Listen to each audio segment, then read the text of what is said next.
प्रणम्य परमात्मानं सिद्धं त्रैलोक्यवन्दितं स्वाभाविक चिदानन्द स्वरूपं निर्मलाव्ययम्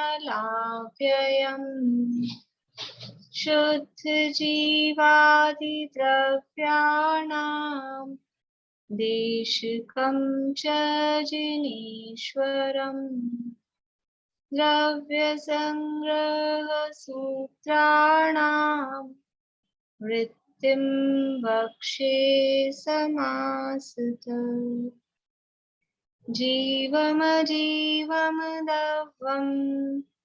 जिणवर्वसहेण जेणनेतिष्ठम्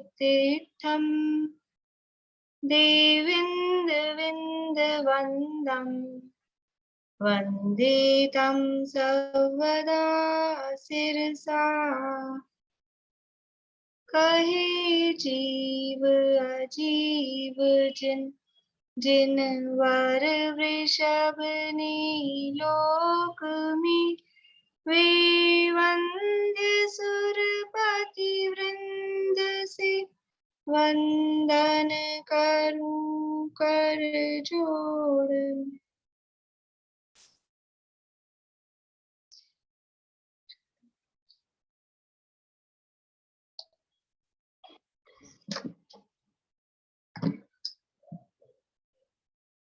द्रव्य संग्रह में तीसरा अधिकार अपना चल रहा है मोक्ष मार्ग अधिकार, और इसके अंतर्गत मोक्ष मार्ग जो अवयवी है और उसके अवयव रूप सम्यक दर्शन, सम्यक ज्ञान, सम्यक चारित्र। तो सम्यक दर्शन की चर्चा हुई और अब सम्यक ज्ञान की चर्चा यहाँ पर कर रहे हैं। गाथा पाठ करते हैं। 42वीं गाथा है। संशय विमोह विभ्रम विवज्यम पर सरुवस गहनम सम्मन्नाणम सायारमणीयभेयं तु। संशय विमोह और विभ्रम से रहित आत्मा और पर पदार्थों के स्वरूप को जानना वो सम्यक ज्ञान है, और ये सम्यक ज्ञान साकार और अनेक भेदों वाला होता है। ये बात करने के बाद में यहाँ पर सम्यक ज्ञान के भेद कहते हैं। सम्यक दर्शन के अंग बताए थे और फिर बाद में उसकी महिमा के स्वरूप की बात की थी। यहाँ सम्यक ज्ञान के भेद कह रहे हैं। तो सम्यक ज्ञान के जो भेद हैं वास्तविक वो 5। कौन कौन से 5 भेद हैं? मति ज्ञान, शुद्ध ज्ञान, अवधि ज्ञान, मनःपरय ज्ञान और केवल ज्ञान। ये सम्यक ज्ञान के 5 भेद हैं। और यदि शुद्ध ज्ञान रूप सम्यक ज्ञान लेते हैं, शास्त्र ज्ञान रूप सम्यक ज्ञान लेते हैं, तो उसके कितने भेद हैं? उसके 2 भेद, अंग और अंग बाह्य। अंग प्रविष्ट या अंग बाह्य कहो, या अंग और अंग बाह्य कहो, या द्वादशांग और अंग बाह्य कहो। तो ये 2 भेद हैं। उसमें से अंग के 12 भेद हैं और अंग प्रविष्ट के अंग बाह्य के अंग प्रविष्ट के 12 भेद हैं और अंग बाह्य के अनेक भेद हैं। उसमें से 14 यहाँ गिनाए जाते हैं, बताए गए हैं अपने को। तो 12 अंगों के नाम सुनाएंगे कोई? बोलिए सुनीता आंटी। सुनीता आंटी का तो पता था मुझे, सुनाएंगे। आचारंग, सूत्रकर्तांग, स्थानांग और समवायांग, व्याख्या प्रज्ञप्ति है। और फिर वो अर्थ ज्ञात नहीं, अर्थ ज्ञात्री धर्म, अर्थ वो ज्ञात्र कथांग, ज्ञात हाँ। कथांग और उपासकांग, अंतःकृत दशांग, अनुत्रोत्पादिक दशांग। और फिर है अर्थ व्याकरण, प्रश्न व्याकरण, हाँ प्रश्न व्याकरण अंग, विपाक सूत्रांग, और फिर लास्ट विपाक सूत्रांग, और लास्ट वाला है दृष्टिवाद। हाँ दृष्टिवाद। ये है ना 12 प्रकार। बढ़िया। ये जो छठा है ज्ञात्री कथांग, इसका नाम ज्ञात्री धर्म कथांग ऐसा भी मिलता है। यहाँ ज्ञात्री कथांग लिखा है, वैसे और जगह ज्ञात्री धर्म कथांग। ऐसा नाम भी इसमें मिलता है इसका। रत्न शावकाचार्य में भी ज्ञात्री धर्म कथा में ये दिया है। बोलिए विनीता आंटी, आप सुना रहे?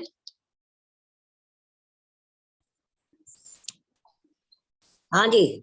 आचारांग सूत्रकृतांग स्थानांग संभायांग व्याख्या प्रज्ञप्ति ज्ञात्र धर्म कथांग उपासका ध्यानांग अनुत्तर उत्पादकांग अंत्यकृत दशांग प्रसन्न व्याकरणांग और विपाक प्रसन्न व्याकरणांग विपाक सूत्रांग दृष्टिवादंग। ये थोड़े आगे पीछे हो गए। हाँ जी, पहले अंतःकृत दशांग है, फिर अनुत्तरोत्पादिक। बिल्कुल ठीक यही बोला मैंने। थोड़ा सा मेरे को लग रहा था कि 7 के बाद 8वां 9वां मैंने उल्टा बोला है। पहले अंतःकृत दशांग था, बाद में अनुत्तर उत्पादकांग था। ऐसे जब अपन बोलते भी है ना, मतलब जब ऐसे भी तो पहला अंग, चौथे अंग, ऐसा तो वो आप अगर क्रम गड़बड़ हो जाएगा तो फिर वो अंग भी आगे पीछे हो जाएगा। नहीं बिल्कुल ठीक है जी। 9 अंग 11 पूर्व के जब बात करेंगे तो गड़बड़ हो जाएगा उसी तरह से। इसलिए ऐसा होना चाहिए। मैं सुनाऊं? हाँ सुनाइए।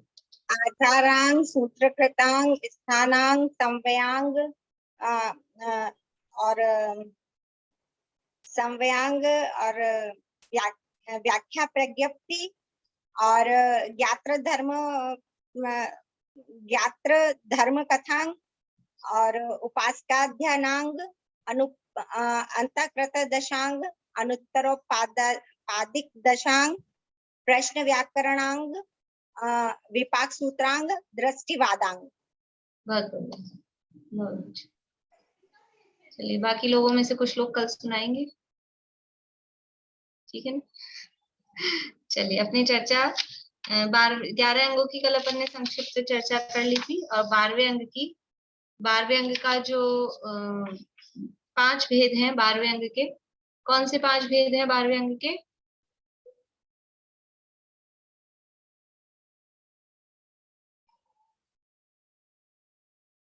बोलिए विनीता आंटी। परिकर्म और सूत्र, प्रथमानुयोग, उसके बाद पूर्व या पूर्ववाद भी कहते हैं उसको, चूलिका। पूर्वगत और चूलिका। बढ़िया। परिकर्म, सूत्र, प्रथमानुयोग, पूर्वगत और चूलिका। तो परिकर्म की चर्चा कल अपन ने की थी। परिकर्म के भी फिर से 5 भेद हैं। कौन कौन से 5 भेद हैं मीना चाची? चंद्र प्रज्ञप्ति, सूर्य प्रज्ञप्ति, जम्बूद्वीप प्रज्ञप्ति, द्वीप सागर प्रज्ञप्ति और एक और है व्याख्या प्रज्ञप्ति। बढ़िया। प्रज्ञप्ति का मतलब है उसके बारे में विशेष, जो नाम है उसके बारे में विशेष जो वर्णन है वो प्रज्ञप्ति। तो ये 5 की चर्चा अपनी कल हो गई थी, है ना। इसके बाद में अब है सूत्र का एक ही प्रकार है, सूत्र के भेद नहीं है। सूत्र में वर्णन क्या है? इस सूत्र में जो एक्चुअल में ये जो दृष्टिवाद अंग है, दृष्टिवाद अंग में मुख्य रूप से जो 363 मतलब अन्य मत हैं। दृष्टिवाद, दृष्टि मतलब है मिथ्या दृष्टियों, और वाद मतलब उनका कथन। तो जो जितने भी प्रकार के मिथ्या मत हैं उनका कथन इस दृष्टिवाद अंग में है मुख्य रूप से। तो अभी ये इसमें तो अपने को लग नहीं रहा है चंद्र प्रज्ञप्ति सूर्य प्रज्ञप्ति में तो कुछ खास अन्य मत होगा, ये तो जो वर्णन है वो है। लेकिन ये जो है ना सूत्र, इस सूत्र में मुख्यतः अनेक प्रकार के जो एकांत मत हैं, जो 363 अपन जिन्हें कहते हैं, 180 क्रियावादियों के, 84 अक्रियावादियों के, फिर 67 अज्ञानवादियों के और 32 विनयवादियों के, ऐसे 363 मिथ्या मत। इनका भी वर्णन मतलब 363 पूरे अलग अलग नाम कैसे होते हैं वो भी वहां गोमटसार में दिए हैं। लेकिन उनमें मुख्य मान्यता क्या होती है? बातें वही है। जैसे हम मानते हैं पुरुषार्थ से काम होता है, मानते हैं ना हम, स्वभाव से काम होता है। मोक्ष जाएंगे तो कैसे जाएंगे? कि स्वभाव से जाएंगे, कि पुरुषार्थ से जाएंगे, कि कालब्धि आने पे जाएंगे, कि होनहार से जाएंगे। या फिर हम ऐसा मानते हैं जीव स्वद्रव्य क्षेत्र काल भाव की अपेक्षा जीव अस्थि रूप है, ठीक बात है, ऐसा अपन मानते हैं। पर द्रव्य क्षेत्र काल भाव की अपेक्षा से जीव नास्ती है, स्व से अस्थि है, पर से नास्ती है। तो ये तो हम मानते हैं, ऐसा ही वो मानते हैं। इसी तरह के मत हैं वहां। जीव स्वतः अस्थि, जीव स्वतः नास्ति, जीव परतः नास्ति, इस तरह के वहां मत हैं। फिर अंतर क्या है? अंतर ये है कि हम अगर मान रहे हैं कि स्वद्रव्य क्षेत्र काल भाव से जीव की अस्थि है, तो हमारे साथ में ये मतलब माइंड में है कि पर द्रव्य क्षेत्र काल भाव से नास्ती है, एकांत नहीं है, अनेकांत है। हम जो भी बात कहेंगे उसमें स्यात् पद लगा होगा कि किसी अपेक्षा से जीव की अस्थि है, तो किस अपेक्षा से है कि स्वद्रव्य क्षेत्र काल भाव से है। सर्वथा बस जीव अस्थि ही है ऐसा अपन नहीं मानते। पर की अपेक्षा नास्ती है, स्वयं की अपेक्षा अस्थि है। पर ये जो 363 मिथ्या मत हैं, उनमें भी अस्थि नास्ती रूप मानते हैं। लेकिन अगर अस्थि को जो मानता है वो नास्ती को मानता ही नहीं है, वो बस है ही मानता है। लेकिन ऐसा नहीं होता है के साथ में नहीं है भी होता है, और नहीं है के साथ में नहीं है तो लगा ही है उसमें, तो वो है तो है ही उसमें, अस्थि तो है ही। ना अस्थि, न अस्थि में अस्थि तो है ही। तो पर वो किसी एक मत को, एक पक्ष को मान के बैठ जाते हैं। ऐसे ही पुरुषार्थवादी जो होते हैं वो केवल पुरुषार्थ से ही काम होना मानते हैं। कुछ कालवादी हैं, जैसा कि अपने में भी इस तरह की मान्यता होती है, क्या करे पंचम काल चल रहा है, पंचम काल के कारण मोक्ष नहीं हो सकता, ये जो मान्यता है, इस तरह की मान्यता, वो कालवादी कहलाते हैं। ऐसे मानने वाले काल को लेके बैठ गए। कुछ ईश्वरवादी होते हैं, भगवान चाहेगा तो होगा, भगवान चाहता ही नहीं था ऐसा हो, और मतलब जो भी कुछ भी बातें होती है तो उसमें भगवान पे डाल देते हैं, तो वो ईश्वरवादी कहलाते हैं। कुछ होनहार पे ही डाल देते हैं, वो नियतिवादी कहलाते हैं कि जो होना होगा वही होगा। हम भी ऐसा कह रहे हैं, क्रमबद्ध पर्याय के हिसाब से हम भी ऐसा कहते हैं। लेकिन दूसरे फैक्टर्स जो हैं, बाकी के 4 समवाय हैं, उनका सर्वथा निषेध नहीं करते। जैन जो हैं वो 5 समवाय पूर्वक काम होता है ऐसा मानते हैं, और उन 5 समवाय में से किसी एक समवाय को पकड़कर और उसका ही एकांत मानकर ये अलग अलग टाइप से मत चला दिए उन्होंने। हम भी मुख्य करते हैं, किसी एक समवाय को मुख्य करते हैं, लेकिन बाकी के 4 समवाय उसमें होते हैं, उनका सर्वथा निषेध नहीं किया जाता है। स्वभाव से काम होता है ऐसा जब कहीं कहा जा रहा है, तो इसका मतलब पुरुषार्थ नहीं होगा, या कालब्धि नहीं होगी, कि होनहार नहीं होगी, कि निमित्त नहीं होगा, ऐसा नहीं है। वो भी होंगे, लेकिन जब कभी स्वभाव को मुख्य करते हैं, कभी निमित्त को मुख्य कर देते हैं, कभी काल को मुख्य कर देते हैं, क्योंकि मुख्य हमेशा एक ही होता है, सारे के सारे मुख्य तो होते नहीं है। तो ये अनेकांत और एकांत में ये फर्क है। जैन दर्शन अनेकांतवादी है, वो किसी एक पक्ष को पकड़ के सर्वथा रूप से नहीं मानता है। और जो अन्य जो 363 मत चले हैं, वो इन्हीं में से किसी किसी एक एक पक्ष को सर्वथा रूप से पकड़कर जो नित्य मानता है वो बस नित्य नित्य नित्य ही मानता है, जो अनित्य मानता है वो सर्वथा अनित्य ही मानता है। तो ये जो सूत्र है, इस सूत्र में इस तरह के ये जीव अस्थि रूप है, नास्ति रूप है, ऐसा क्रियावादी, अक्रियावादी, विनयवादी, अज्ञानवादी, जो 363 प्रकार के मिथ्या मत होते हैं, उनका वर्णन इसके अंतर्गत दिया गया है। देखिए ये सूत्र, इसमें यह दिया है, जीव अस्थि रूप ही है, नास्ति रूप ही है, करता ही है। अपन ने ही पढ़ा है, जीवो भोग मो अमुत्ति कत्ता, तो जीव करता ही है, कि करता है, लेकिन उसमें अपेक्षा है कि किसका करता है, किसका करता नहीं है। करता हमने भी पढ़ा है, लेकिन उसको एकांत से ही मानना, कुछ कर्ता मानते हैं, कुछ अकर्ता ही मानते हैं, ऐसा। तो ये जो एकांत से मानते हैं, ऐसे क्रियावादी, अक्रियावादी, अज्ञानवादी और विनयवादी, ये एकांतवादियों द्वारा कल्पित जीव के स्वरूप का एक पक्ष की अपेक्षा मात्र से ही वर्णन जिसमें होता है, वो इसमें सूत्र के अंतर्गत बताया है। इसके पद हैं 88 लाख, 88 लाख। फिर है प्रथमान योग। प्रथमान योग में इसके 5000 पद हैं, और इसमें वृत्ति को समझाने के लिए नाम ही है प्रथमान योग, तो 63 शलाका महापुरुषों के चरित्र का वर्णन इसके अंतर्गत किया गया है। अब है ये दृष्टिवाद का जो चौथा अंग है, ये चौथे भेद में 14 पूर्वों का वर्णन किया गया है। पूर्व या पूर्वगत भी इनको कहते हैं। देखिए पहला पूर्व है उत्पाद पूर्व। उत्पाद पूर्व के 1 करोड़ पद हैं। उत्पाद पूर्व में 1 करोड़ पद हैं, और इसमें जीवादि द्रव्यों के अनेक प्रकार की न्याय विवक्षा से क्रमवर्ती युगपद, अनेक धर्मों से उत्पाद व द्रव्य स्वभाव का भूत वर्तमान भविष्य कालों की अपेक्षा से इक्यासी इक्यासी भेद करके ये सब इनका वर्णन किया है। यानी उत्पाद पूर्व है नाम, उत्पाद का अकेले वर्णन नहीं है, उत्पाद के साथ में व्यय और द्रव्य, नाम शॉर्ट में दिया है उत्पाद पूर्व, लेकिन उत्पाद व द्रव्य स्वरूप जो द्रव्य का स्वभाव है, और उस उत्पाद व द्रव्य स्वरूप द्रव्य की स्वभाव का त्रिकाल की अपेक्षा से तीनों काल में किस तरह से अनेक नयों से किस तरह से द्रव्य उत्पाद व द्रव्य स्वरूप होते हैं, वो सारा वर्णन इस उत्पाद पूर्व के अंतर्गत किया गया है। अभी तो अपने को समझ लो बस इतनी एक एक दो लाइन ही, कुछ और थोड़ा ग्रंथों में मान लो 2-4 लाइन और ज्यादा वर्णन होगा। अभी तो ये सब उपलब्ध ही नहीं है। अभी जितनी भी जिनवाणी उपलब्ध है वो सब मूल मतलब उसका सोर्स क्या है कि षटखंडागम है अभी सबसे प्राचीन, और कषाय पाहुड़ है। और जो षटखंडागम और कषाय पाहुड़ और समय सार, ये जो ग्रंथ लिखे गए हैं, ये जिन आचार्यों के द्वारा लिखे गए हैं, उनको पूरा एक अंग का भी पूरा ज्ञान नहीं था, एक अंग के भी कुछ पार्ट का ज्ञान था। और जितना सारा ज्ञान होता है वो सारा का सारा लिखा नहीं जाता है, लिखने में पूरी बहुत बाउंडेशन होती है। तो ये जो लिखा हुआ अपने को उपलब्ध है, वो ये जितना यहाँ करोड़ करोड़ पद बताए गए हैं, उसका बहुत थोड़ा सा पार्ट है। फिर भी कितना है, फिर भी हमारी जिंदगी में हम पार नहीं पा पाए, इतना है वो।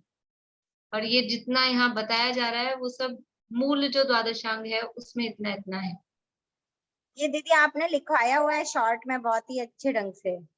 हाँ, ये पहले सब लिखवाया हुआ है। हाँ, हाँ बहुत अच्छा से लिखवाया है। हाँ।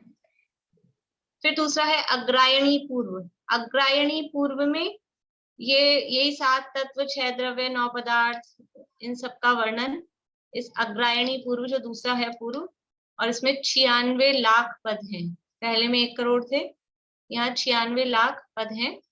और इन सब में भी ये 7 तत्व 9 पदार्थ 6 द्रव्य 700 नए दुर्नय आदि प्रयोजनभूत बातों का वर्णन है। तीसरा है वीर्यानुवाद पूर्व, इसके 70 लाख पद हैं। और इसमें वीर्य वीर्य कितने प्रकार का होता है, तो ये इतने टाइप से वीर्य बता है। एक अपना स्ववीर्य, पर वीर्य, द्रव्य वीर्य, क्षेत्र वीर्य, काल वीर्य, तप वीर्य, और स्व और पर दोनों का उभय वीर्य। इस तरह से अनेक प्रकार से वीर्य। वीर्य का मतलब क्या है, वीर्य प्रत्येक द्रव्य में वीर्य नाम का गुण होता है। वीर्य का मतलब है शक्ति, जिसे हम पुरुषार्थ कहते हैं, वीर्य गुण की पर्याय है। तो अपना स्व का वीर्य क्या है, पर का वीर्य क्या है, दोनों का क्या है, क्षेत्र वीर्य, काल वीर्य, इस तरह से अलग अलग टाइप से ये वीर्यानुवाद का वर्णन इसमें किया गया है। इसके बाद में है अस्ति नास्ति प्रवाद पूर्व। अस्ति नास्ति प्रवाद पूर्व में जीव है कि नहीं है, अस्ति है कि नास्ति है, इस तरह का जो वर्णन है ये अस्ति नास्ति प्रवाद पूर्व के अंतर्गत किया गया है। अस्ति नास्ति जो सप्तभंग है, सप्तभंग रूप से। फिर ज्ञान प्रवाद पूर्व, ये अस्ति नास्ति प्रवाद पूर्व के 60 लाख पद हैं। ज्ञान प्रवाद पूर्व में 1 कम 1 करोड़ यानी 99,99,999 पद। इसमें ज्ञान की चर्चा है। देखो, अस्ति नास्ति शब्द से समझ में आ रहा है कि सप्तभंगों की चर्चा होगी। ज्ञान प्रवाद में ज्ञान का प्रवाद, प्रकृष्ट रूप से, विशेष रूप से उसका वाद यानी वर्णन जिसमें है, तो ज्ञान का वर्णन जिसमें है वो ज्ञान प्रवाद पूर्व है। तो 5 प्रकार के जो सम्यक ज्ञान है, फिर साथ में जो विपरीत ज्ञान है, कुमति, कुश्रुत, कुअवधि, इनका, और अनेक अनेक अपेक्षाओं से कि इनकी संख्या क्या है, इन ज्ञानों का विषय क्या है, ज्ञानों का फल क्या है, ये सारा भेद रूप वर्णन इसमें ज्ञान प्रवाद पूर्व के अंतर्गत। अभी इन्हीं सबकी समझ लो थोड़ा थोड़ी सी झलक, जैसे अपना तत्वार्थ सूत्र का पहला अध्याय है, वो सब इसी की झलक है। यानी इसी का वो जो पहला अध्याय है उसी का विस्तार बहुत विस्तृत रूप में इतने करोड़ पदों में वो ज्ञान प्रवाद पूर्व में होगा, लेकिन उसी का एक कुछ अंश समझ लो। ज्ञान के 5 भेद हैं, विमति ज्ञान का वर्णन है, उसके 336 भेद के वर्णन है, शुद्ध ज्ञान का, अवधि ज्ञान का, मन परे ज्ञान का, ये सारा वर्णन। फिर ज्ञानों के 5 ज्ञानों के विषय दिए हैं पहले अध्याय में। तो ये सारी जो बातें हैं ये सब ज्ञान प्रवाद पूर्व से रिलेटेड बातें हैं। फिर सत्य प्रवाद पूर्व, सत्य से संबंधित, सत्य मतलब है वचन से संबंधित जो बात है, तो उस वचन का प्रकृष्ट रूप से वर्णन जिसमें है वो सत्य प्रवाद पूर्व है, और इसके 1 करोड़ 6 पद हैं। उसमें ये वचन गुप्ती, वचन संस्कार के कारण, वक्ता के भेद, भाषा, 10 प्रकार का सत्य असत्य, ये जो अपन ने पढ़े थे ना उस समय योग मारणा के अंतर्गत, सत्य असत्य उभय अनुभय, तो सत्य वचन 10 प्रकार के सत्य वचन 10 लक्षण की पूजन में आता है विधान में। उत्तम सत्य धर्म की पूजन जो होती है विधान की, उसमें 10 प्रकार के सत्य का वर्णन आता है। उपमा सत्य, एक व्यवहार सत्य, एक जनपद सत्य, जैसे जिस जगह पे जो शब्द चलता है उसको उस रूप से कहना। वो जनपद में जहाँ कहीं चावल कहते हैं, कहीं भात कहते हैं, कहीं कुल्लू कहते हैं, कहीं अलग अलग शब्द होते हैं सबको, जैसे जो भी कुछ बोलते हैं। ऐसे ही व्यवहार में जिसको जो कहा जाता है वो व्यवहार सत्य है। उपमा सत्य होता है, उपमा दे देते हैं, जैसे इनकी आंखें हिरणी की जैसी हैं, तो क्या हिरणी की आंखें निकल के आके लगी हैं, लेकिन वो उपमा के रूप में सत्य है। ऐसे 10 प्रकार के सत्य का वर्णन इसके अंतर्गत होता है। और भी सत्य असत्य, जब सत्य की बात चल रही है तो उसका जो प्रतिपक्षी है असत्य, उसकी बात भी उसमें आएगी ही आएगी साथ में। तो भाषा से रिलेटेड, शब्दों से रिलेटेड, वचन से संबंधित जो भी बातें हैं वो सारी बातें सत्य प्रवाद पूर्व के अंतर्गत आती है। फिर है आत्म प्रवाद पूर्व, आत्मा का वर्णन जिसमें है। आत्मा का वर्णन किस प्रकार से है, ये जो अपने समझ लो जीवो वोग्मो अमुत्तिकत्ता सदेह परिमाणो, जीव है, उपयोग में है, भोक्ता है, प्राणी है, वक्ता है, पुद्गल है, वेदक है, व्यापक है, स्वयंभू है, शक्तिवान है, जंतु है, मानव है, मानी है, मायावी है। ये सब जीव का स्वरूप। अब कोई ये कह रहे हैं जीव मानी है, मायावी है, कि है जीव है कि नहीं है, कि है किसी अपेक्षा से है, कथनचित है। जीव करता है कि नहीं है, कि है। जीव अकर्ता है कि नहीं, कि अकर्ता भी है। अपेक्षाकृत कथन है, स्याद करता है, स्याद मतलब कथनचित किसी अपेक्षा करता है, किसी अपेक्षा अकर्ता है, किसी अपेक्षा मानी है, किसी अपेक्षा मानी नहीं है। तो ये सारा ऐसा जीव के स्वरूप का जो वर्णन है, ये आत्म प्रवाद पूर्व 26 करोड़ पदों में ये सारा वर्णन। फिर है कर्म प्रवाद पूर्व, इसमें 1 करोड़ 80 लाख पद हैं। तो कर्मों की चर्चा में कितने सारे पद हैं, 1 करोड़ 80 लाख, और जीव की चर्चा में 26 करोड़, इतने इतने, यानी जिसका वर्णन ज्यादा होना है। ये कर्म प्रवाद पूर्व में कर्मों की, ये 10 प्रकार की कर्मों की अवस्थाएं होती हैं, 10 करण भी जिन्हें कहते हैं। तो उदय, बंध, सत्ता, उदय, उदीर्णा, उत्कर्षण, अपकर्षण, उपशम या उपशांत, संक्रमण, निधत्ति और निकाचित, इस तरह से। और फिर कर्मों की जो 8 मूल प्रकृतियां हैं, 148 उत्तर प्रकृतियां हैं, इन सब के भेदों का ये सारा जो वर्णन है, ये कर्म प्रवाद पूर्व के अंतर्गत आता है। कौन से नंबर का हो गया ये? 1 2 3 8वां, 8 कर्म होते हैं, 8वें नंबर का ये कर्म प्रवाद पूर्व है। फिर है 9वां प्रत्याख्यान पूर्व, इसका नाम कहीं सुना है अपन ने? 9वां प्रत्याख्यान पूर्व, बोलिए निशांति। वो जो चारित्र है ना 4 प्रकार के, उसमें से सामायिक छेदों का स्थापना, परिहार विशुद्धि। परिहार विशुद्धि संयम या परिहार विशुद्धि चारित्र के संबंध में उसकी जो कंडीशंस हैं, उसकी जो शर्तें हैं, कि तीर्थंकर के निकट रहकर 8 वर्ष तक 9वें प्रत्याख्यान पूर्व का जिन्होंने अध्ययन किया हो, 30 वर्ष तक सुख में घर गृहस्थी में रहे हों, फिर दीक्षा ली हो, और दीक्षा लेने के बाद में तीर्थंकर के पाद मूल में रहकर 8 वर्ष तक, कम से कम 8 वर्ष तक 9वां जो ये प्रत्याख्यान पूर्व है इसका अध्ययन किया हो। ये प्रत्याख्यान पूर्व क्या है? ये नाम है प्रत्याख्यान। प्रत्याख्यान से समझ में आ रहा है त्याग, प्रत्याख्यान यानी त्याग। तो कुछ ऐसी त्याग वाली बातें इसमें होगी, व्रत उपवास की बातें होंगी।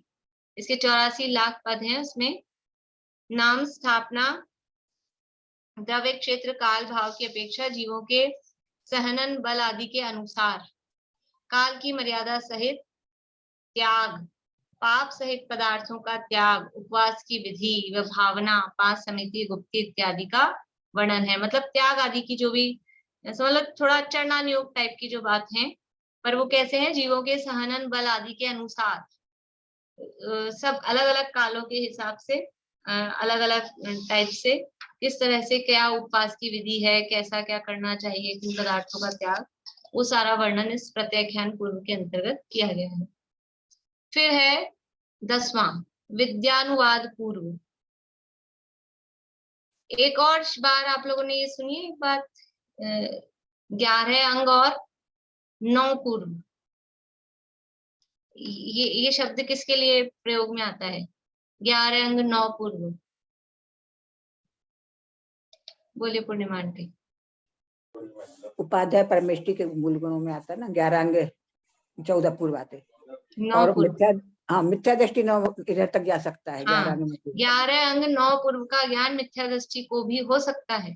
ये जो नवा पूर्व है ना, प्रत्याख्यान पूर्व तक का ज्ञान, 11 अंग और ये 9वें पूर्व तक का ज्ञान मिथ्या दृष्टि जीव को, मिथ्या दृष्टि पर ऐसा नहीं कोई अपने से सामान्य है, वो जो कोई द्रव्यलिंगी मुनि बना हुआ है, बाहर में इस तरह की वेश है, उस रूप में, पर मिथ्या दृष्टि की मैक्सिमम लिमिट ज्ञान की कितनी है? 11 अंग 9 पूर्व का ज्ञान भी हो सकता है, और 11 अंग 9 पूर्व का ज्ञान होने पर भी रहता क्या है? मिथ्या दृष्टि का मिथ्या दृष्टि।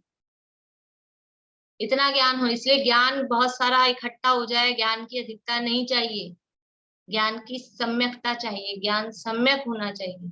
मिथ्या ज्ञान खूब सारा भी इकट्ठा कर लिया तो क्या फायदा? भार है, भार के समान है, कुछ काम का नहीं है। एक उदाहरण दिया टोडोमल जी साहब ने उपदेश सिद्धांत रत्नमाला का ही, कि कोई व्यक्ति पत्थर, टनों पत्थर बोझा उठा उठा के ले जाए तो कितनी कमाई होगी? टनों पत्थर, ये खान में पत्थर निकलते हैं ना, ऐसे मकान बनने में काम आते हैं, ट्रक भर के पत्थर ले जा रहा है, बेच रहा है, कितनी कमाई होगी? और अगर बहुमूल्य वो जो रत्न है, हीरा, वो इतना सा भी ले जाएगा और बाजार में जाके बेचेगा तो कितना पैसा मिलेगा? यानी बहुत सारा वजन ले जा रहे हो और हमारे पास इतना सारा है, देखो पत्थर तुम्हारा तो इतना सा ही है। नहीं, बहुत सारे से मतलब नहीं है, वो उसमें यानी मूल्य उसका कितना है, उसमें सम्यकपना कितना है, वो कार्यकारी है। तो 11 अंग 9 पूर्व का ज्ञान तो मिथ्या दृष्टि को भी हो जाता है, पर अब ये जो आगे 10वां पूर्व आ रहा है विद्यानुवाद, इस 10वें पूर्व का ज्ञान सम्यक दृष्टि भावलिंगी मुनिराजों को ही होता है, हो सकता है। 10वें पूर्व का ज्ञान मिथ्या दृष्टि को नहीं हो सकता। ये विद्यानुवाद पूर्व है, इसमें अनेक प्रकार की जो विद्याएं हैं, उन विद्याओं का वर्णन इसके अंतर्गत किया गया है। 700 अल्प विद्या, 500 महाविद्या, किस तरह से ये विद्याएं होती हैं, थोड़ी बहुत कभी कभी पुराणों में उनकी बात नाम आते हैं अलग, जैसे बहुरूपिणी विद्या, ये नाम सुना होगा, रावण ने बहुरूपिणी विद्या सिद्ध की थी। और भी जो आकाशगामिनी विद्या अंजन चोर को सिद्ध हुई थी। तो ये विद्याएं होती हैं और भी अलग अलग टाइप की इस तरह की। 700 तो अल्प विद्याएं हैं छोटी मोटी, और 500 महाविद्याएं हैं बहुत बड़ी बड़ी, बड़े बड़े काम जिनसे हो जाए। ये विद्याधरों को, नाम ही उनका विद्याधर, विद्याओं को जो धारण करते हैं। तो विद्याधरों को कुछ तो जन्म से होती है, कुछ माता पिता से सीखने पर मिलती हैं, कुछ खुद भी सीख जाते हैं, विशेष रूप से विद्याधरों के पास होती है। पर ये विद्यानुवाद पूर्व के जो ज्ञाता होते हैं उनको भी ये विद्याएं सिद्ध होती हैं सब। ये जो ज्योतिष ज्ञान वगैरह है, निमित्त ज्ञान वगैरह है, ये सब भी इन विद्याओं के अंतर्गत आता है। विद्यानुवाद पूर्व के अंतर्गत ये सारा 8 प्रकार का निमित्त ज्ञान जो दिया है, अंतरिक्ष, भौम, स्वर, व्यंजन, इस तरह से ये सारा है। ये 8 प्रकार के निमित्त ज्ञान का वर्णन भी इसके अंतर्गत किया जाता है। ये विद्यानुवाद पूर्व, इसमें जो भी ये विद्याएं, ये जो होते हैं ना अपने, ये थे क्या नाम, महादेव, रुद्र, जो रुद्र थे, रुद्र तो जानते हैं 9 नारद होते हैं, 11 रुद्र होते हैं, तो महादेव का जीव रुद्र था अंत। ये दिगंबर मुनि होते हैं और 10वें पूर्व के पाठी हो जाते हैं। विद्यानुवाद पूर्व उनको होता है, और विद्यानुवाद पूर्व होने के बाद में विद्याएं प्रकट हो जाती हैं। विद्याएं प्रकट होने के बाद में वो आके कहती हैं वो सामने विद्या है, मतलब वो उसकी अधिष्ठात्री, उसकी रक्षक देवियां होती हैं। वो देवियां सामने आके हाथ जोड़ के कहती हैं क्या आज्ञा है हमारे लिए। जैसे वो उनके आ गई थी भूतबली पुष्पदंत के सामने 2 देवियां, एक दांत निकली हुई और एक कानी, ऐसे वो भी उन्होंने मंत्र सिद्धि की थी कोई, वो इसी तरह से वो विद्याओं की देवियां होती हैं। तो वो जो वो थे रुद्र, वो ये विद्यानुवाद पूर्व के यानी ये इतना ज्ञान होने पर और विद्याएं सिद्ध होने पर वो भ्रष्ट हो गए, मतलब इतनी ऊंची दशा में पहुंचकर भावलिंगित संत की दशा थी, और इतना इतना ज्ञान हो गया। इतना ज्ञान होने के बाद भी क्या हुआ कि उन विद्याओं के प्रलोभन में आ गए, और विद्याओं के प्रलोभन में आ गए और भ्रष्ट हो गए। भ्रष्ट हो गए मतलब गुणस्थान से तो च्युत हो गए। लेकिन वो जो ज्ञान, देखो गुणस्थान गिरते ही जो हमारी बाहरी दशा है और जो ज्ञान का लेवल है वो एकदम से वो डाउन हो जाएगा नहीं है। सब गुण अलग अलग हैं, सब द्रव्य अलग अलग हैं, सबके काम स्वतंत्र हैं। श्रद्धा जब मिथ्या थी और मिथ्या से सम्यक हुई, पहले गुणस्थान से चौथा गुणस्थान हुआ, तो बाहर में क्या परिवर्तन दिखता है? कोई परिवर्तन नहीं होता है। जैसे पहले था वैसा अभी दिखता है, जैसे कपड़े पहले पहनता था वैसे कपड़े अभी पहनता है, कोई परिवर्तन नहीं दिखता है पहले से चौथे गुणस्थान में। ऐसे ही किसी का छठा सातवां गुणस्थान था, किसी का 11वां गुणस्थान था, और वो गिर गए नीचे, और नीचे गिरते गिरते छठे तक आ गए 11वें से, और भी नीचे गिरते गिरते पहले तक आ गए। बाहर में क्या परिवर्तन दिखेगा? अभी जैसे ही नीचे गिरे हैं, गिरते ही बाहर में क्या परिवर्तन दिखेगा? कुछ नहीं परिवर्तन दिखता है, जैसे पहले थे वैसे अभी दिख रहे हैं। वो ध्यान की दशा में ही बैठे हुए हैं, शुद्धोपयोग में लीन दिखाई दे रहे हैं बाहर से, तो बाहर में नहीं पता लगता है। श्रद्धा एकदम से बदलती है, श्रद्धा एकदम से चेंज हुई, लेकिन ना बाहर की दशा शरीर की बदलती है। ज्ञान में क्या फर्क पड़ जाएगा? वो जो उनको इतना सारा ज्ञान हो गया 11 अंग 10 पूर्व का, वो ज्ञान क्या एकदम से जादू की जैसे गायब हो जाएगा? नहीं होएगा, वो ज्ञान भी रहता है। तो वो सब रहा, लेकिन अंदर से क्योंकि वो विद्याओं के प्रलोभन में आ गए, तो गुणस्थान तो गिर गया, भ्रष्ट हो गए, और फिर वो विद्याओं को आदेश देने लगे, विद्याओं का समझ लो दुरुपयोग करने लगे। विद्याओं का प्रयोग करें तो गुणस्थान गिर जाता है, तो विद्याओं का प्रयोग करने लगे, और फिर यानी बहुत भ्रष्ट हुए उन्होंने। जितने भी समझ लो व्यभिचार किए, और फिर उसी दशा में मरण को प्राप्त हुए। ये सारी दशाएं उसमें बनती है। यानी देखना क्या है, जो कल अपन ने देखा था ना, कि देखो परिणामों की विचित्रता, शाम को मोक्षा प्रकाशक में, यहाँ भी देखो परिणामों की विचित्रता। 11 अंग 9 पूर्व का तो मिथ्या दृष्टि को ही हो गया था, 11 अंग 10वें पूर्व का ज्ञान सम्यक दृष्टि को भावलिंगी संतों को ही होता है, और उसके बाद भी ये परिणाम कहाँ से विचलित हो जाते हैं? इतना ज्ञान होने, कोई बोले जैसे ऐसे लोग कहते हैं ना आरोप, कि किसी के लिए मान लो बात चली गई, वो ऐसा करने लग गए, ऐसे करने लग गए, ऐसा कह रहे हैं, ऐसा, अरे उनको तो इतना ज्ञान था।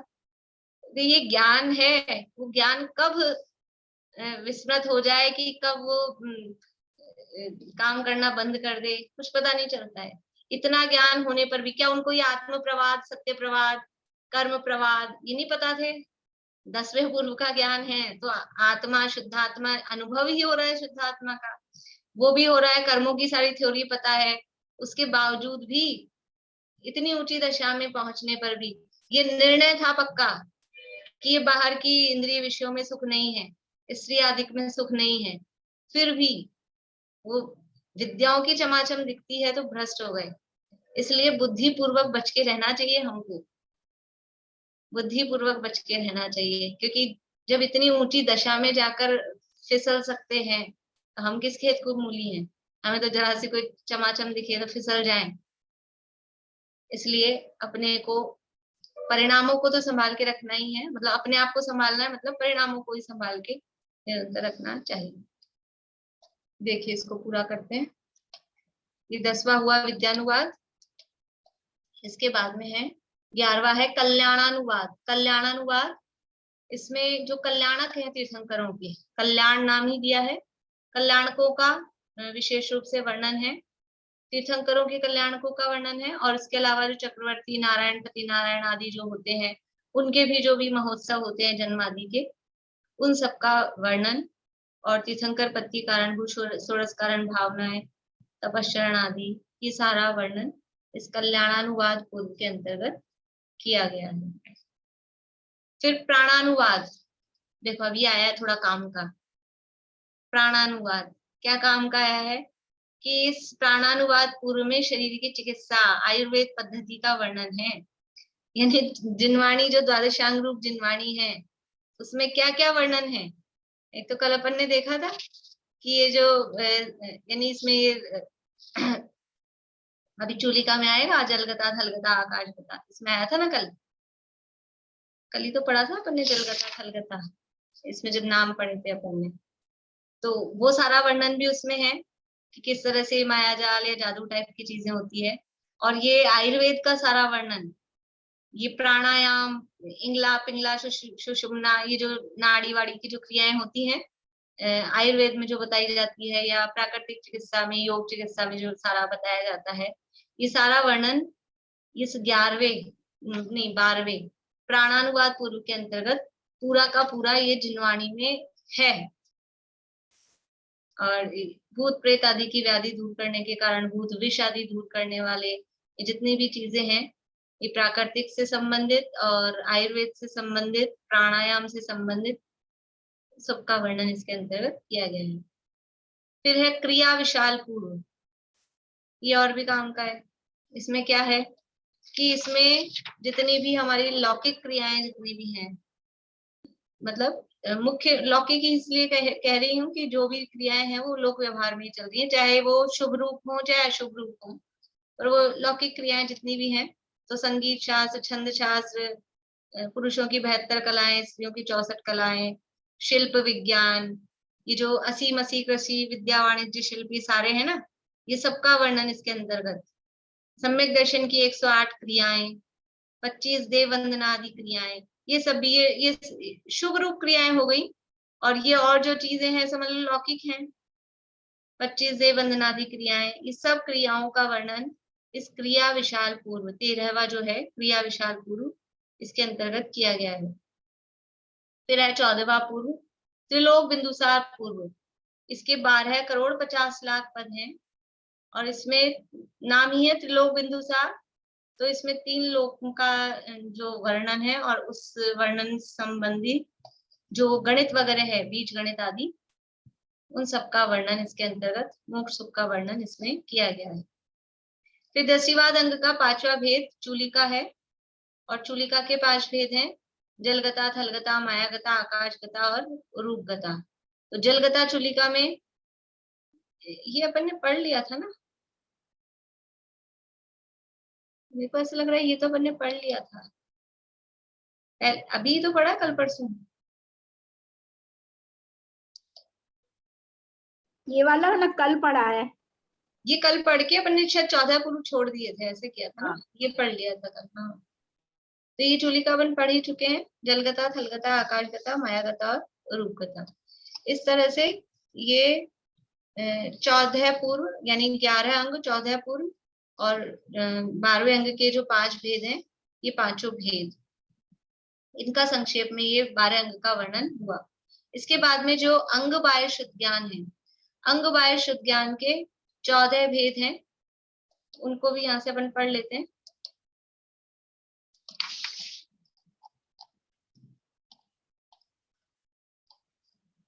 देखिए इनको प्रकीर्णक कहते हैं, 14 प्रकीर्णक। प्रकीर्णक क्यों कहते हैं? प्रकीर्णक का मतलब है बिखरा हुआ। वो जो अपन ने लड्डू का उदाहरण लिया था कि जितने लड्डू बंध गए यानी जितने पूरे पूरे पद बन गए वो तो कहलाए अंग, और जिसका पूरा एक पद नहीं बन पाया, जो फुटकर खुले, खुले पैसे बोलते हैं, फुटकर खुले का हो प्रकीर्णक, वही उसी का अर्थ है कि ये खुले हुए जो रह गए हैं जिनका एक पद नहीं बन पाया, इसलिए इनको प्रकीर्णक भी कहते हैं। तो पहला है सामायिक प्रकीर्णक, इसमें सामायिक का वर्णन है और सामायिक की किस तरह से 6 भेद ये इसमें भी दिए हैं अपने रत्न शाखाचार में भी, द्रव्य सामायिक, क्षेत्र सामायिक, काल सामायिक, भाव सामायिक और नाम सामायिक, स्थापना सामायिक, इस तरह से 6 प्रकार से नाम, स्थापना, द्रव्य, क्षेत्र, काल, भाव, 6 भेद रूप से सामायिक का वर्णन। यानी नाम सामायिक के मतलब क्या है? सामायिक का मतलब है समता भाव, तो नाम सामायिक का मतलब कि कैसा भी नाम हो उसमें समता भाव हो, नहीं तो नाम देख के राग द्वेष करते हैं कैसा नाम है, कल्लू पल्लू, तो वो नाम देख के राग द्वेष करते हैं। तो हर नाम में समता भाव, कोई सी भी स्थापना हो उस स्थापना में समता भाव, स्थापनाओं को देख के राग द्वेष नहीं करना। फिर द्रव्य, किसी भी द्रव्य, कैसा भी द्रव्य हो, द्रव्य तो समझते हैं जो भी वस्तुएं हैं, उन वस्तुओं को देख के उनमें समता भाव, हर क्षेत्र में समता भाव, क्षेत्र सामायिक, हर काल में समता भाव, वो काल सामायिक, और हर भाव में अपने भी कुछ भाव देखकर, दूसरों के भी कुछ भाव देखकर उसमें राग द्वेष करते हैं। इसके कैसे भाव हो रहे हैं, इसके कैसे भाव हो रहे हैं, कभी अपने मेरे कैसे भाव हो रहे हैं। तो हर भाव में यानी सामायिक है समता भाव। नाम, स्थापना, द्रव्य, क्षेत्र, काल, भाव, इस तरह से 6 भेद रूप से ये सामायिक का वर्णन यहाँ पर किया है। फिर स्तवन में वही स्तुति है, स्तुति होती है सामान्य रूप से अनंत भगवान की, सामान्य रूप से तीर्थंकरों की। तो 34 शक्तिशय, 8 प्रातिहार्य, परमोदारिक शय आदि के रूप से तीर्थंकरों के महात्म्य का वर्णन। वंदना में किसी एक तीर्थंकर के आलम्बन से, महावीर भगवान की कर रहे हैं कि ऋषभदेव भगवान की कर रहे हैं, वो वंदना। फिर प्रतिक्रमण में जो पूर्व काल में जो भी हमसे दोष हुए हैं, उन दोषों का निराकरण करना, उनकी क्षमा याचना करना, वो मेरे दोष मिथ्या हो ऐसी भावना करना, वो प्रतिक्रमण प्रकीर्णक कहलाता है। और ये प्रतिक्रमण 7 प्रकार का होता है। दैनिक मतलब दिन भर के दोषों का प्रतिक्रमण करना शाम को, वो दैनिक। और रात्रिक ये मतलब एक तो दिन में जो किया प्रतिक्रमण, तो ऐसा कर सकते, रात भर के दोषों का प्रतिक्रमण हमने सुबह किया, वो दैनिक। और दिन भर के दोषों का प्रतिक्रमण किया रात में, वो रात्रिक। फिर पाक्षिक यानी एक पक्ष का, यानी 15 दिन के में जो भी दोष अपने से हुए हों, कृष्ण पक्ष में, फिर शुक्ल पक्ष में, तो वो पाक्षिक। फिर चातुर्मासिक की 4 महीने एक अष्टानिका से दूसरे अष्टानिका तक 4 महीने हुए, तो इन 4 महीनों में हमसे जो दोष हुए हों उनका निराकरण करने के लिए प्रतिक्रमण करना। फिर सांवत्सरिक यानी पूरे साल का, जो समझ लीजिए भाद्रे के महीने में दस्तक्षण वगैरह के अवसर पर, ये श्वेताम्बरों में बहुत चलता है सांवत्सरिक, संवत्सरी बोलते हैं उनके यहाँ उस नाम से ही। तो पूरे साल का प्रतिक्रमण करना, पूरे साल भर में जो अभी हम रोज कर रहे थे, रोज कर रहे हैं, सुबह का सुबह, रात का रात को, फिर 15 दिन में फिर क्यों कर रहे हैं, फिर 4 महीने में क्यों कर रहे हैं, कि सुबह का सुबह, देखो हिसाब किताब भी अपन ऐसे करते हैं, रोज का रोज मिलाते हैं, उसके बाद भी फिर महीने के एंड में, फिर साल के एंड में, फिर भी अपनी जो हिसाब किताब की है सिस्टम, वो वापस से मिलाते ही है। तो ऐसे ही यहाँ ये प्रतिक्रमण भी इस तरह से। फिर है एरिया पथिक, कहीं जाके आते हैं, मुनिराजों की मुख्यता से है, हमको भी यथासंभव करना चाहिए। कहीं जाके आते हैं, आहार के लिए गए हैं, आहार के लिए जाकर आए हैं, तो वो एरिया पथिक प्रतिक्रमण, उसमें मार्ग में गमन करने न कर मतलब में जो दोष हो गए हों उसका प्रतिक्रमण। और उत्तमार्थ है मरण के समय, जब समाधि मरण धारण किया है तो उस समय जो है ना, सबसे क्षमा कराऊं, जो ये भावना आती है ना, वो उत्तमार्थ प्रतिक्रमण है। ये सब है, ये एरिया पथिक प्रतिक्रमण ये अपन कब करते हैं, जो सामयिक करते थे ना अभी अपन 10 लक्षण में, तो मार्ग में मेरे चलने से जीवों की हिंसा हुई हो, इस तरह के शब्द उसमें बोलते थे, क्योंकि हम चल के आए हैं मंदिर तक, अब मेरे गमन करने से छोटे मोटे जीवों की जो हिंसा हुई हो उसका मैं प्रतिक्रमण करता हूँ, तो ये एरिया प्रतिक्रमण कहलाता है। देखिए फिर विनय प्रकीर्णक में, विनय है 5 प्रकार की है, दर्शन, ज्ञान, चारित्र, तप और उपचार। इस 5 प्रकार की विनय का वर्णन विनय प्रकीर्णक में है। कृति कर्म प्रकीर्णक, इसमें कृति कर्म मतलब नित्य डेली की जो क्रियाएं हैं, कौन सी क्रियाएं हैं, कि ये मुनिराजों के संबंध में और शावकों के संबंध में भी जो भी देव पूजन आदि की जो क्रियाएं हैं नित्य नैमित्तिक, तो पंच परमेष्ठी है, नव देवता है, उनकी वंदना, प्रदक्षिणा कैसे देनी है, नमस्कार कैसे करना है, ये इस तरह से आवर्त करना है, फिर इस तरह से शिरोन्नति करना है, ये जो भी सारी क्रियाएं हैं तो कैसे कैसे करना, अष्टांग नमस्कार कैसे करना, किस तरह से झुकना, वो सारा वर्णन इसमें कृति कर्म में। दशवय कालिक में साधुओं के आचार और आहार की शुद्धि आदि का वर्णन इस 10वें कालिक प्रकीर्णक में है। उत्तराध्ययन प्रकीर्णक में 4 प्रकार के उपसर्ग और 22 परीक्षाओं के सहन के इसका विधान का फल और उससे संबंधित प्रश्नोत्तर यानी उपसर्ग परीक्षाओं का वर्णन उत्तराध्ययन के अंतर्गत है। कल्प व्यवहार में साधुओं के योग्य आचरण का विधान और अयोग्य आचरण का निषेध वहां किया गया है। कल्पाकल्प प्रकीर्णक में साधुओं को द्रव्य क्षेत्र काल भाव की अपेक्षा से क्या योग्य है क्या अयोग्य है ऐसा कल्पाकल्प प्रकीर्णक में बताया गया है। फिर महाकल्प, देखिए नाम एक से हैं। सबसे पहले था कल्प व्यवहार, फिर कल्पाकल्प और फिर है महाकल्प। इस महाकल्प प्रकीर्णक में जो उत्कृष्ट जिनकल्पी जो महामुनि होते हैं, एक जिनकल्पी होते हैं, एक स्थविरकल्पी होते हैं। जिनकल्पी होते हैं समझ लीजिए तीर्थंकर मुनिराज आदि, ये उत्कृष्ट सहनन सहित महामुनिराज होते हैं। उनके योग्य द्रव्य क्षेत्र काल भाव की उनकी जो चर्या है उसका वर्णन, और स्थिविरकल्पी जो साधु हैं सामान्य, उनकी जो भी चर्या है उसका वर्णन ये महाकल्प प्रकीर्णक में किया गया है।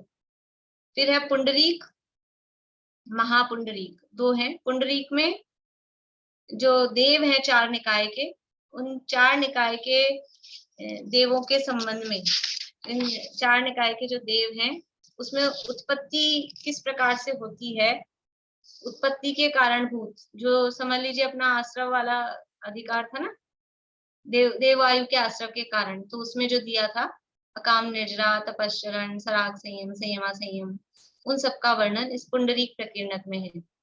और महापुंडरीक प्रकीर्णक में महऋदिक देवों में ऊंचे इंद्रपति इंद्र आदि होना और ऊंचे स्वर्ग के देवों में किस प्रकार से उत्पत्ति होती है, उनमें उपजने के लिए तप आदि का विशेष वर्णन है। और निषद्धिका प्रकीर्णक अंतिम जो है उसमें प्रमाद से उत्पन्न दोषों का त्याग करके विशुद्धता के लिए अनेक प्रकार के प्रायश्चित का वर्णन इस निषद्धिका प्रकीर्णक में किया गया है। इस प्रकार से ये द्वादशांग रूप ये सम्यक ज्ञान के यहाँ भेद बताए गए हैं।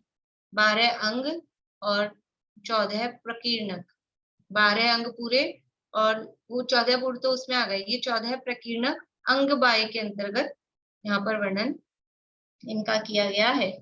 इस तरह से ये भेद किए हैं। अब शेष चर्चा जो आगे है और व्यवहार, निश्चय व्यवहार जो भेद किया है समय ज्ञान के, कल उसकी चर्चा अपन आगे चलें।